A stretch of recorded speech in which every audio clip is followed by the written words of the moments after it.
이 돌아온 외국인들 덕분에 삼성전자 주가가 6만 원대를 회복했습니다. 하지만 삼성전자를 샀다고 보긴 어렵습니다. 반도체주 삼성전자가 아닌 우리 시장의 대장주를 담았다고 보는 게 더 적절할 것 같습니다. 이 디램도 파운드리도 2등 신세가 된 삼성전자를 보는 시선 여전히 차갑습니다. 산업부 홍원표 기자 나왔습니다. 홍 기자, 삼성전자 주가가 분명한 회복세이긴 하지만 경쟁사인 SK하이닉스 상승폭과는 상당한 차이가 나죠? 네, 그렇습니다. 일단 삼성전자 주가는 지난 9일 장중 6만 원대로 올라섰습니다. 지난 3월 28일 이후 약 2개월 만인데 우리 증시가 좀 불확실성을 해소하자 외국인이 돌아오고 또 이재명 대통령이 반도체 육성 기조를 강하게 내비치면서 삼성전자와 SK하이닉스 반도체 투톱이 오르고 있는 겁니다. 최근 꾸준히 우상향을 하고는 있지만 삼성전자의 상승폭이 그렇게 두드러지진 않습니다. 네. 오늘도 1%가량 올랐지만 59,900원으로 종가 기준 6만 원 돌파에는 실패했습니다. 일단 삼성전자는 SK하이닉스에 비해 주가 상승폭도 좀 낮은 편인데 지난 5월 30일 이후 7거래일간 삼성전자는 약 6.6% 상승하는 동안 SK하이닉스는 24만 원을 찍으면서 17.4%를 상승해 이 상승폭 격차는 거의 3배에 달합니다. 네. 특히 최근 20거래일 동안 외국인이 SK하이닉스는 15거래일 순매수하는 동안 삼성전자는 8거래일만 순매수한 것도 좀 대조적입니다. 일단 외국인이 코스피 대장주인 삼성전자를 며칠 담긴 했지만 반도체 최선호주는 SK하이닉스였다는 의미입니다. 아무래도 이제 반도체주로서의 삼성전자 매력이 떨어진다 그런 의미겠죠. 네, 그렇습니다. 일단 그동안 삼성전자는 반도체 분야에서 초격차를 내걸고 디램과 낸드 플래시 분야에서 줄곧 1위를 달렸습니다.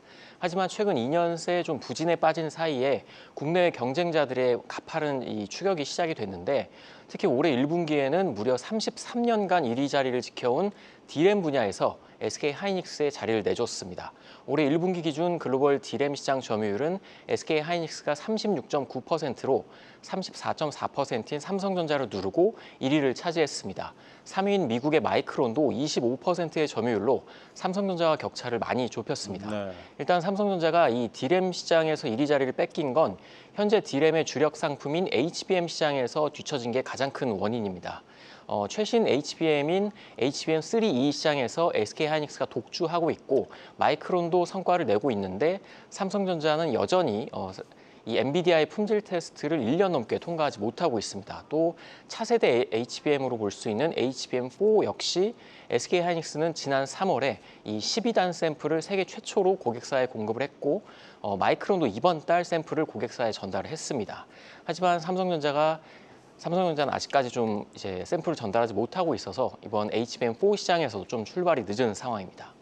자, HBM뿐 아니라 삼성이 한때 세계 1위를 차지하겠다 이렇게 공언했던 이 파운드리 사업도 사실 좀 실마리가 보이지 않는 것 같습니다. 그렇습니다. 지난 2019년 이재용 삼성전자 회장이 직접 밝혔는데 2030년까지 파운드리를 비롯한 이 시스템 반도체 분야에서 세계 1위를 차지하겠다 이렇게 말을 했습니다. 네.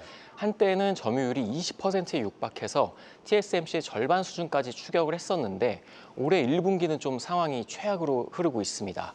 1위인 TSMC와 점유율 격차는 거의 9배에 달하고 3위인 중국의 SMIC와 격차가 좁혀져서 2위 자리마저 좀 위태로운 상황인데 일단 3나노 공정에서 수율 문제를 겪으면서 많은 글로벌 고객사들을 잃었고 또 꼬리표처럼 따라다니고 있는 이 시스템 LSI 부서로의 기술 유출 문제도 고객 확대에 좀 걸림돌로 작용을 하고 네. 있습니다.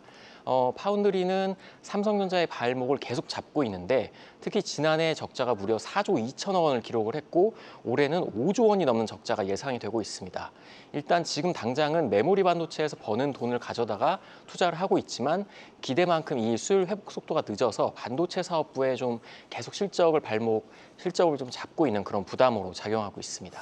네, 우리 시장 전체의 딜레마인 것 같습니다. 이 삼성전자 주가가 올라야 우리 주식 시장도 큰 흐름을 이어갈 수 있는 건데 결국 이제 삼성전자가 이 본질인 반도체를 잘해야 해결이 되지 않겠습니까? 네, 맞습니다. 삼성전자가 지금 스마트폰이나 가전 같은 DX 사업부는 굉장히 성과를 잘 내고 있는데 특히 이 구글 제미나이를 탑재한 갤럭시 S25 시리즈는 전 세계에서 판매 호조를 보이고 있습니다. 그리고 가전 역시 AI를 탑재를 해서 시장 점유율을 점점 확대를 하고 있는 상황인데 그래도 삼성이 위상을 되찾기 위해서는 이 HBM 시장에서 역전을 해서 D램 1위를 되찾아야 한다는 지적이 나오고 있습니다. 일단 HBM3 품질 테스트 통과가 좀 임박했다는 이야기가 나오고 있고 또 HBM4는 하반기 양산을 목표로 하고 있습니다. 특히 삼성은 그 다음 세대인 HBM4E 개발에 좀 칼을 갈고 있는데 이 HBM4E 시장에서는 완전히 다른 구도를 만들겠다 이런 의지를 갖고 있습니다. 또 지금 천문학적인 적자를 감당하면서 투자를 늘리고 있는 파운드리 또 시스템 LSI 사업부도 환골탈태를 준비 중인데 일단 파운드리는 최신 공정이 2나노인데 이 2나노 수율이 약 40%까지 올라와서 양산 가능 수준이 60%가 얼마 남지 않았다는 평가입니다. 그래서 이 2나노 공정으로 만드는 자체 모바일 AP인 엑시노스 2600을 내년 상반기 출시 예정인 갤럭시 S26에 탑재하는 것도 좀 긍정적으로 전망을 하고 있습니다. 네. 앞으로 이 2나노 수율만 좀 안정적으로 확보를 한다면 TSMC에 뺏긴 글로벌 고객들을 찾아올 수 있을 것으로 보이고 있고 또 지금 이제 대내의 불확실성이 커진 상황에서 삼성전자는 오는 17일부터 19일까지 사흘간 전략회의를 열고 이 반도체 사업의 개선 방안 또 체질 개선 전략을 마련할 예정입니다. 네, 잘 들었습니다. 산업부 홍원표 기자였습니다.